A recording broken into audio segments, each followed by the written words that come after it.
ദൈവത്തിൻ്റെ അതിപരിശുദ്ധ നാമം വാഴ്ത്തപ്പെടുമാറാകട്ടെ. ഈ ആഴ്ചയുടെ ശബത്ത് സ്കൂൾ പാഠപഠനത്തിന് നേതൃത്വം കൊടുക്കുവാൻ എന്നെ തിരഞ്ഞെടുത്ത ആലപ്പുഴ പത്തനംതിട്ട സെക്ഷൻ അധികാരികൾക്ക് നന്ദി അർപ്പിച്ചുകൊണ്ട് ഇന്നത്തെ പാഠം നമുക്ക് ഒന്നിച്ച് വിശകലനം ചെയ്യാം. അതിനായി പരിശുദ്ധാത്മാവ് നമ്മെ ഏവരെയും സഹായിക്കട്ടെ എന്ന് പ്രാർത്ഥിക്കുന്നു. ഈ ആഴ്ച നമുക്ക് പഠിക്കുവാനുണ്ടായിരുന്നത് 11ാമത്തെ പാഠമാണ്. അതിൻ്റെ തലവാചകം കൊടുത്തിരിക്കുന്നത് ബന്ധിച്ച് വിചാരണ ചെയ്തു. ഇംഗ്ലീഷിൽ ടേക്കൻ ആൻഡ് ട്രൈഡ് അഥവാ കൊണ്ടുപോയി വിചാരണ ചെയ്തു എന്നുള്ളതാണ്. പഠനത്തിന് നൽകിയിരിക്കുന്ന വേദഭാഗം മർക്കോസ് 14 മുതൽ 16 വരെയുള്ള ഭാഗമാണ്. ഈ അധ്യായങ്ങൾ യേശുവിൻ്റെ കഷ്ടാനുഭവ വിവരണം എന്നറിയപ്പെടുന്നു. കാരണം ഇവിടെ ക്രിസ്തുവിൻ്റെ കഷ്ടപ്പാടുകൾ, മരണം, ഉയർപ്പ് എന്നിവയെ ചിത്രീകരിക്കുകയാണ്. പാഠം നമുക്ക് വിശകലനം ചെയ്യുന്നതിന് മുമ്പായിട്ട് അതിൻ്റെ മനപ്പാഠവാക്യം നമുക്ക് ഒരുമിച്ച് ഒന്ന് നോക്കാം. വിശുദ്ധ മർക്കോസ് എഴുതിയ സുവിശേഷം 14-ാം അധ്യായം അതിൻ്റെ 36-ാം വാക്യം ഇപ്രകാരം പറയുന്നു: അബ്ബാ പിതാവേ, നിനക്ക് എല്ലാം കഴിയും. ഈ പാനപാത്രം എങ്കിൽ നിന്ന് നീക്കണമേ. എങ്കിലും ഞാൻ ഇച്ഛിക്കുന്നതല്ല, നീ ഇച്ഛിക്കുന്നതത്രേ ആകട്ടെ എന്ന് പറഞ്ഞു. നമുക്കൊരു നിമിഷം പ്രാർത്ഥിക്കാം. വാത്സല്യമായി സ്നേഹിക്കുന്ന കർത്താവേ, ഈ പരിശുദ്ധ ദിവസത്തിനായി സ്തോത്രം ചെയ്യുന്നു. ഞങ്ങൾക്ക് നൽകപ്പെട്ടിരിക്കുന്നതായിട്ടുള്ള ഈ നല്ല ഭാഗത്തിനായി ഇത് പഠിക്കുവാൻ തക്കവണ്ണം കർത്താവേ, നിങ്ങളെ പരിശുദ്ധാത്മാവ് ഞങ്ങളെ അവിടുന്ന് സഹായിക്കണമേ. പ്രാർത്ഥന കേട്ടതിനായി സ്തോത്രം. യേശുവിൻ്റെ ധന്യമുള്ള നാമത്തിൽ തന്നെ ആമേൻ. ഇതിൻ്റെ 1ാമത്തെ ഭാഗം ഞാനിവിടെ പ്രസ്താവിച്ചതുപോലെ കർത്താവായ യേശുക്രിസ്തുവിൻ്റെ കഷ്ടപ്പാടുകൾ, മരണം, ഉയർപ്പ് എന്നിവ ചിത്രീകരിക്കുന്നു. അതിൽ ഏറ്റവും പ്രധാനമുള്ള ഭാഗം ഇന്ന് അവനെ ബന്ധിച്ചു വിചാരണ ചെയ്തു. ആ വിചാരണയ്ക്ക് മുമ്പായി നടന്നതായിട്ടുള്ള ചില സംഭവ വികാസങ്ങളുടെ അടിസ്ഥാനത്തിൽ നമുക്ക് ഇന്നത്തെ പാഠത്തെ നമുക്ക് ഒന്ന് ചിന്തിക്കാം. എന്തൊക്കെ പ്രധാനമായിട്ടുള്ള സംഭവ വികാസങ്ങളാണ് തന്നെ യേശുവിനെ വിചാരണ ചെയ്യുന്നതിന് മുമ്പായി നടന്നത്? അതിൻ്റെ ആധാരവാക്യമായിട്ട് നമുക്ക് വായിക്കുവാനുള്ളത് മർക്കോസിൻ്റെ സുവിശേഷം 14-ാം അധ്യായം അതിൻ്റെ 1 മുതൽ 11 വരെയുള്ള ഭാഗം നമുക്ക് ആദ്യമായി നോക്കാം. ഈ ഭാഗത്ത് 2 കഥകൾ തമ്മിൽ പിണച്ചിരിക്കുന്നതായിട്ട് നമുക്ക് കാണുവാൻ തക്കവണ്ണം സാധിക്കും. മാത്രവുമല്ല, അവ പരസ്പരം വൈരുദ്ധ്യപ്പെട്ടും കാണുന്നു. എന്താണ് ഈ 2 കഥകൾ? ഈ വേദഭാഗം മർക്കോസിലെ 5ാമത്തെ സാൻഡ്വിച്ച് കഥയാണ് എന്ന് രേഖപ്പെടുത്തിയിരിക്കുന്നു. എന്താണ് സാൻഡ്വിച്ച് കഥ എന്നുള്ളത് ഞാൻ ഒന്നുകൂടെ പ്രതിപാദിക്കേണ്ട കാര്യമില്ല. കാരണം നമ്മൾ ഈ ക്വാർട്ടറിൽ 3ാമത്തെ പാഠം മുതൽ നമ്മളിത് കണ്ടുവരികയാണ്. ഇന്നത്തെ പാഠത്തിൽ മർക്കോസ് രേഖപ്പെടുത്തിയിരിക്കുന്നതായിട്ടുള്ള ആകെ 6 സാൻഡ്വിച്ച് കഥകളിൽ 5ഉം 6ഉം ഇന്നത്തെ പാഠത്തിൽ തന്നെ ഉൾപ്പെടുത്തിയിട്ടുണ്ട്. എന്താണ് ഈ 2 കഥകൾ? ഒന്ന്, യൂദയുടെ ഒറ്റിക്കൊടുപ്പ്. 2, വിലപിടിപ്പുള്ള പരിമള തൈലം കൊണ്ട് ഒരു സ്ത്രീ യേശുവിൻ്റെ തലയെ അഭിഷേകം ചെയ്ത കഥയുമായി ബന്ധപ്പെട്ടിരിക്കുന്നു എന്നുള്ളതാണ്. 2 സമാന്തര പ്രതീകങ്ങൾ വിപരീത പ്രവർത്തനങ്ങൾ നടത്തുന്നു എന്നുള്ളതാണ്. ഇംഗ്ലീഷിൽ 2 parallel characters do opposite actions displaying an ironic contrast. സ്ത്രീ ആരാകുന്നു എന്ന് മർക്കോസ് അവിടെ രേഖപ്പെടുത്തിയിട്ടില്ല. യേശുവിനുള്ള അവളുടെ അത്ഭുതകരമായ സമ്മാനം തൻ്റെ യജമാനെ ഒറ്റിക്കൊടുത്തതിലുള്ള യൂദയുടെ വഞ്ചനയിൽ നിന്നും വ്യത്യാസമാണ്. അതാണ് അതിൻ്റെ കോൺട്രാസ്റ്റ് എന്ന് നമുക്ക് കാണുവാൻ തക്കവണ്ണം സാധിക്കുന്നത്. മറ്റൊരു വൈരുദ്ധ്യം നമുക്ക് കാണുവാൻ സാധിക്കുന്നത്, സ്ത്രീ ആ പ്രവൃത്തി ചെയ്തത് എന്തിന് എന്ന ഒരു പ്രത്യേക കാരണം അവിടെ നൽകപ്പെട്ടിട്ടില്ല എന്നുള്ളതാണ്. എന്നാൽ യൂദയുടെ ആന്തര ഉദ്ദേശം അത്യാഗ്രഹമായിരുന്നു എന്ന് മർക്കോസ് അവിടെ വെളിപ്പെടുത്തുകയും ചെയ്യുന്നു.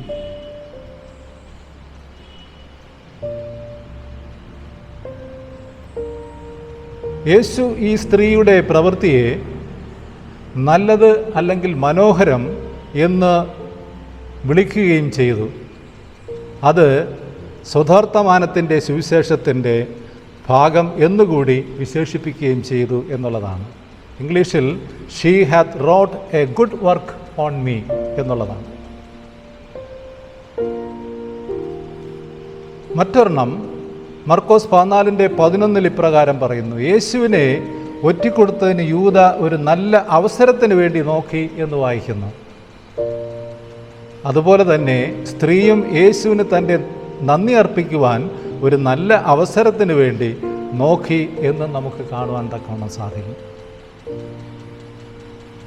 മർക്കോസിലെ വീണ്ടും 14:9 വായിക്കുമ്പോൾ, സുവിശേഷം ലോകത്തിലൊക്കെയും പ്രസംഗിക്കുന്നിടത്തെല്ലാം അവൾ ചെയ്തതും അവളുടെ ഓർമ്മയ്ക്കായി പ്രസ്താവിക്കും എന്ന് യേശു പറഞ്ഞതുപോലെ, മാനവകുലത്തിൻ്റെ രക്ഷയ്ക്കായി തൻ്റെ മകനെ കൊടുക്കുന്ന ദൈവേഷ്ടം അതിൻ്റെ ഫലപ്രാപ്തി കണ്ടതുകൊണ്ട് മശിഹായെ നശിപ്പിക്കുവാനുള്ള മനുഷ്യൻ്റെ ഗൂഢാലോചന വാസ്തവത്തിൽ സുവിശേഷ കഥയുടെ ഭാഗമായി തീർന്നു എന്നുള്ളതാണ് നമുക്കിവിടെ കാണുവാൻ തക്കവണ്ണം സാധിക്കുന്നത്.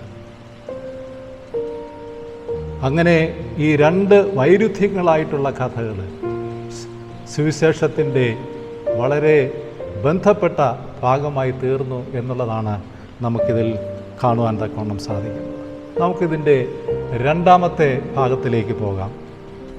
കൊടുത്തിരിക്കുന്ന തലവാചകം അന്ത്യ അത്താഴം മറ്റൊരു സംഭവമാണ്. തൻ്റെ വിചാരണയോടൊപ്പം നടന്നതായിട്ടുള്ള സംഭവങ്ങളിലെ ഒരു പ്രധാന സംഭവമായിരുന്നു അന്ത്യ അത്താഴം. ഇത് നമുക്ക് വായിക്കുവാൻ സാധിക്കുന്നത് വീണ്ടും 14-ാം അധ്യായം 22 മുതൽ 31 വരെയുള്ള വാക്യമാണ്. നമുക്കറിയാം, അതൊരു വ്യാഴാഴ്ച വൈകുന്നേരമായിരുന്നു ഈ അത്താഴം നടന്നത്. യഹൂദ പെസഹ ആഘോഷത്തിൻ്റെ ഒരു ഭാഗം അല്ലെങ്കിൽ അതിൻ്റെ ഒരു ആവർത്തനം എന്നോളം നമുക്കിതിനെ കാണുവാൻ തക്കവണ്ണം സാധിക്കും.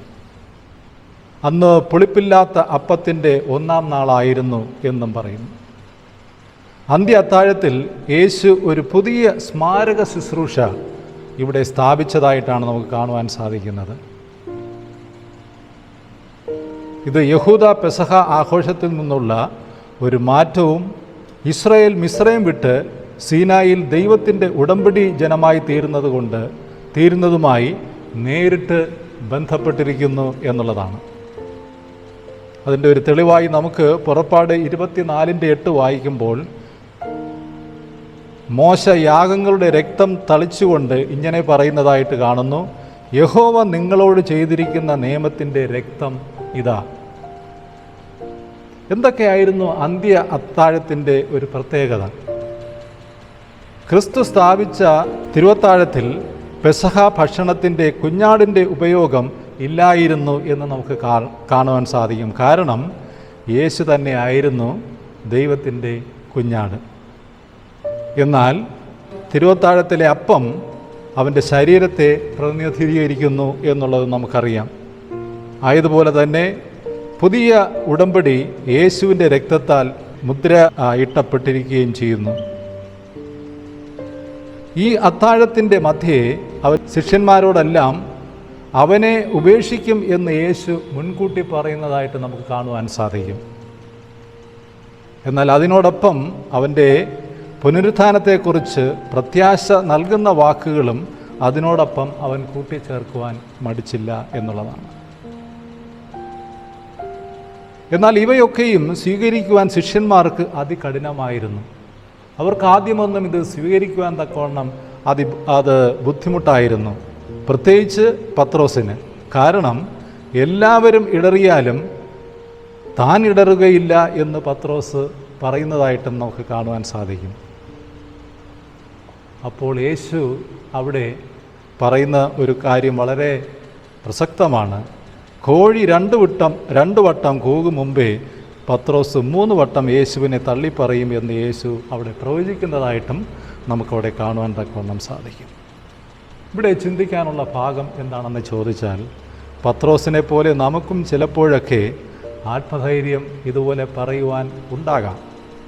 പക്ഷേ വീഴ്ചകൾ എപ്പോൾ സംഭവിക്കും എന്ന് നമുക്ക് പോലും അറിയുവാൻ തക്കവണ്ണം സാധ്യമല്ല എന്ന് ചിന്തിക്കണം. ആയതുകൊണ്ട് കർത്താവായ യേശുക്രിസ്തുവിൽ പൂർണ്ണ ആശ്രയം വയ്ക്കുക എന്ന് പറയുന്ന ഒരു വലിയ ആശയം ഇവിടെ നമുക്ക് മനസ്സിലാക്കുവാൻ തക്കവണ്ണം സാധിക്കും എന്നുള്ളതാണ്.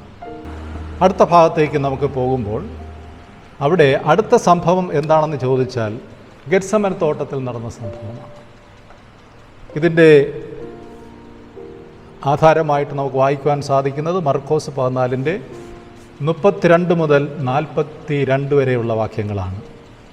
അവർ പെസഹ കഴിച്ചതിന് ശേഷം യെരുശലേം നഗരം വിട്ട് യേശുവും ശിഷ്യന്മാരും ഒലിവുമലയുടെ ചരിവിലെ ഒരു പൂന്തോട്ടത്തിലേക്ക് എത്തി എന്ന് നമുക്കവിടെ കാണുവാൻ സാധിക്കും.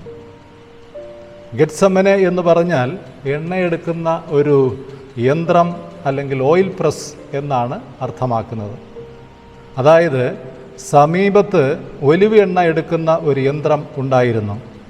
എന്നാൽ അത് AD 70 നിരോധന കാലഘട്ടത്തിൽ റോമാക്കാർ ഒലിവുമലയിലെ എല്ലാ വൃക്ഷങ്ങളും വെട്ടിക്കളഞ്ഞതുകൊണ്ട് കൃത്യമായ സ്ഥലം അറിയുവാൻ നമുക്കിപ്പോൾ ബുദ്ധിമുട്ടാണ്.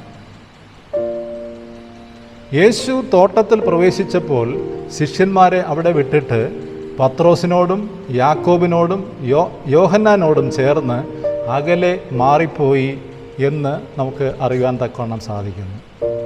പിന്നീട് ആ 3 പേരെയും വിട്ട് അവൻ അകലേക്ക് മാറി. എന്തിനാണ് ഈ അകലേക്ക് മാറിയത് എന്നും നമ്മളവിടെ ചിന്തിക്കേണ്ടിയിരിക്കുന്നു. വരുവാനിരിക്കുന്ന കഷ്ടപ്പാടുകളെ അഭിമുഖീകരിക്കാൻ വേണ്ട തയ്യാറെടുപ്പ് പ്രാർത്ഥനയിലൂടെ എടുക്കുവാനായിരുന്നു ഈ സ്ഥലപരമായിട്ടുള്ള അകലം സൂചിപ്പിക്കുന്നത് എന്ന് നമുക്കവിടെ അറിയാൻ തക്കവണ്ണം സാധിക്കും. അവിടെ നിന്ന് കഷ്ടതയുടെ പാനപാത്രം മാറിക്കിട്ടുന്നതിന് യേശു പ്രാർത്ഥിക്കുന്നു. എന്നാൽ അത് ദൈവത്തിൻ്റെ ഇഷ്ടമാണെങ്കിൽ മാത്രം എന്ന് അവിടെ രേഖപ്പെടുത്തിയിരിക്കുന്നത് നമുക്ക് കാണുവാൻ സാധിക്കും.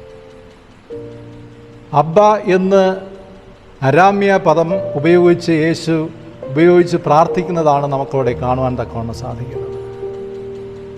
എന്നാൽ യേശുവിൻ്റെ പ്രാർത്ഥനയ്ക്കുള്ള ദൈവത്തിൻ്റെ മറുപടി ഇല്ല എന്നതാണ്. മാത്രവുമല്ല, ശേഷിക്കുന്ന കഷ്ടാനുഭവ വിവരണങ്ങളിലൂടെ നമുക്ക് കാണുവാൻ തക്കവണ്ണം സാധിക്കും. ഈ കഷ്ടതയുടെ പാനപാത്രം അവൻ നീക്കുകയില്ല. കാരണം ആ അനുഭവത്തിലൂടെയാണ് ലോകത്തിന് രക്ഷ പ്രദാനം ചെയ്യുന്നത്. ആയതുകൊണ്ടാണ് കർത്താവായ യേശുക്രിസ്തു ഇപ്രകാരം ഒരു പ്രാർത്ഥന പ്രാർത്ഥിച്ചു എങ്കിലും അത് കർത്താവ് അല്ലെങ്കിൽ ദൈവത്തിന് അത് കേൾക്കുവാനോ മറുപടി നൽകുവാനോ സാധിക്കാതെ ഇരുന്നത്. കാരണം ലോകത്തിൻ്റെ രക്ഷ ഇതിലൂടെയാണ് വരേണ്ടതെന്നുള്ളത് ദൈവത്തിന് അറിയാമായിരുന്നു.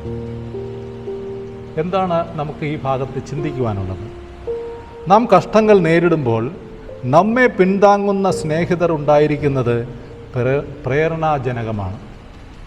യേശു ഗെത്സമനയിൽ ആഗ്രഹിച്ചതും ഇതുതന്നെയാണ്.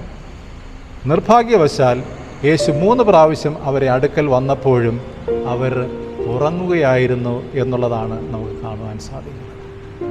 ഇത് നമുക്കൊരു വലിയ പാഠം നമുക്ക് കാണുവാൻ തക്കവണ്ണം സാധിക്കും. നമ്മൾ എപ്പോഴും നിദ്രയിലായിരിക്കണം എന്നുള്ള ഒരു ചിന്ത, എന്തുകൊണ്ടാണ് നമ്മൾ നിദ്രയിലായിരിക്കുന്നത്, അല്ലെങ്കിൽ എത്രമാത്രം ശുഷ്കാന്തിയോടുകൂടി ഈ സുവിശേഷ വേലയിൽ നമ്മൾ ജാഗ്രതരായിരിക്കണം എന്നുള്ളൊരു വലിയ ചിന്ത ഈ ഭാഗത്തുണ്ട് എന്നുള്ളത് നമുക്ക് മനസ്സിലാക്കുവാൻ തക്കവണ്ണം സാധിക്കും.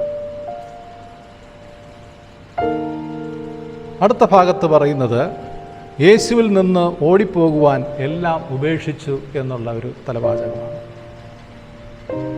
ഇത് ഒറ്റിക്കൊടുക്കൽ, യേശുവിനെ ഒറ്റിക്കൊടുക്കൽ എന്നുള്ള ഭാഗത്തു നിന്നാണ് നമുക്കിത് മനസ്സിലാക്കുവാൻ തക്കവണ്ണം സാധിക്കും.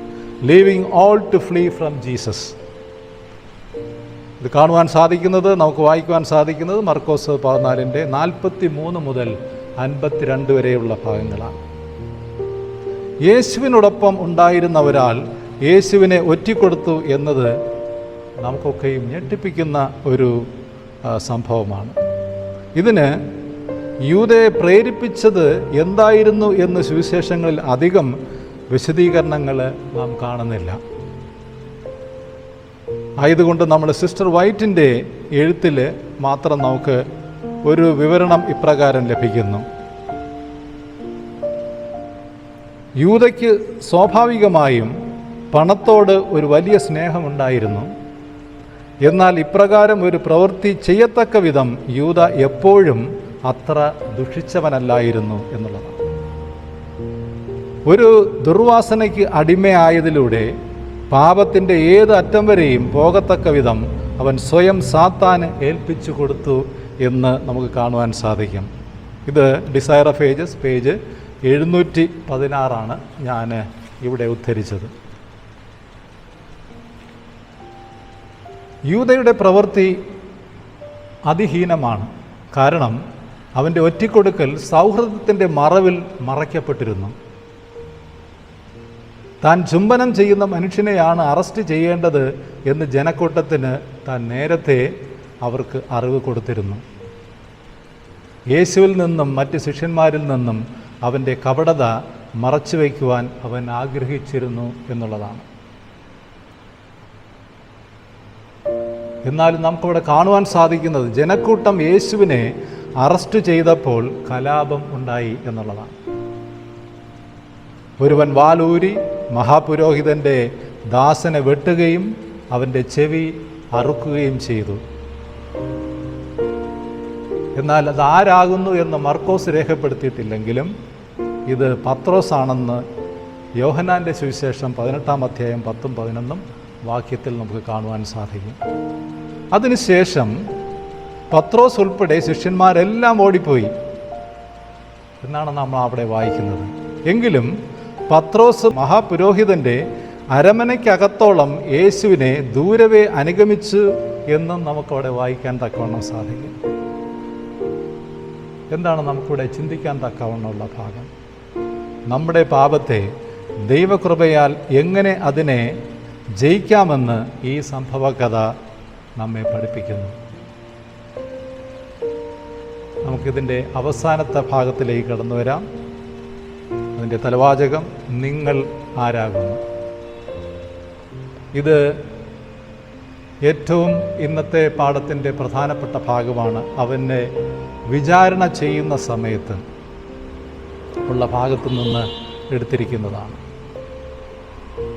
നമുക്ക് കാണുവാൻ തക്കവണ്ണം സാധിക്കുന്നത് മർക്കോസ് 14 മുതൽ 72 വരെയുള്ള വാക്യങ്ങളാണ്. മർക്കോസ് 53 മുതൽ 59 വരെ സൻഹെദ്രീനിലേക്ക് യേശുവിനെ വിചാരണ ചെയ്യുവാൻ കൊണ്ടുവന്നതിൻ്റെ ആദ്യ ഭാഗം അവിടെ ചിത്രീകരിക്കുകയാണ്. അവിടെ നേതാക്കൾ യേശുവിനെതിരെ ആരോപണങ്ങൾ ഉണ്ടാക്കുവാൻ ശ്രമിക്കുന്നതായിട്ട് നമുക്ക് കാണുവാൻ സാധിക്കും.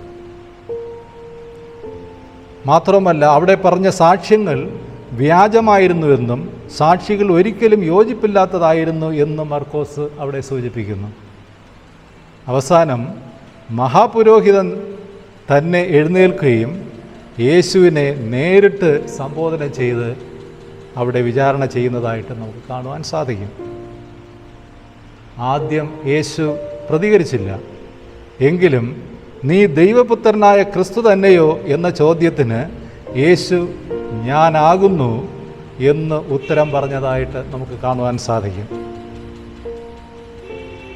പിന്നീട് ദാനിയേൽ 7:13-14 എന്നീ വേദഭാഗത്തെ ഉദ്ധരിച്ചുകൊണ്ട് യേശു മറുപടി പറഞ്ഞത് ഇപ്രകാരമായിരുന്നു: മനുഷ്യപുത്രൻ ദൈവത്തിൻ്റെ വലത്ത് ഭാഗത്ത് ഇരിക്കുന്നതും ആകാശമേഘങ്ങളിൽ വരുന്നതും നിങ്ങൾ കാണും എന്ന് പറഞ്ഞു. മഹാപുരോഹിതന് ഇത് തന്നെ ധാരാളമായിരുന്നു. മഹാപുരോഹിതൻ അവൻ്റെ വസ്ത്രം കീറി ക്രിസ്തുവിൻ്റെ ശിക്ഷ അവിടെ പ്രഖ്യാപിക്കുകയും ചെയ്യുന്നത് ആയിട്ട് നമുക്കവിടെ കാണുവാൻ സാധിക്കും. എന്നാൽ അകത്ത് യേശുവിനെ വിചാരണ ചെയ്യുകയും വിശ്വസ്ത സാക്ഷീകരണം നടത്തുകയും ചെയ്യുന്ന അവസരത്തിൽ പത്രോസ് പുറത്ത് ഒരു വ്യാജ വിവരം നൽകുകയായിരുന്നു. ഇത് മർക്കോസിലെ 6-ാമത്തേതും അവസാനത്തേതുമായിട്ടുള്ള സാൻഡ്വിച്ച് കഥയാണ് എന്നുള്ളതാണ്. ഇവിടെ 2 സമാന്തര വ്യക്തികൾ, അതായത് യേശുവും പത്രോസും വിപരീതമായ പ്രവൃത്തികൾ ചെയ്യുന്നതായിട്ട് നമുക്ക് കാണുവാൻ സാധിക്കും. അതായത് യേശു വിശ്വസ്ത സാക്ഷീകരണം കൊടുക്കുന്നു, പത്രോസ് വ്യാജമായതും കൊടുക്കുന്നു. ഈ സമയത്തായിരുന്നു കോഴി 2 പ്രാവശ്യം കൂകിയതും യേശുവിൻ്റെ ഈ പ്രവചനം ഓർത്ത് യൂദ പൊട്ടിക്കരഞ്ഞു എന്ന് അവിടെ രേഖപ്പെടുത്തിയിരിക്കുകയും ചെയ്യുന്നു. എന്താണ് നമുക്ക് ഈ ഭാഗത്ത് കൂടുതൽ ചിന്തിക്കുവാൻ തക്കവണ്ണം ഉള്ളത്? നാം ചിലപ്പോൾ പത്രോസിനെ പോലെയാണ്.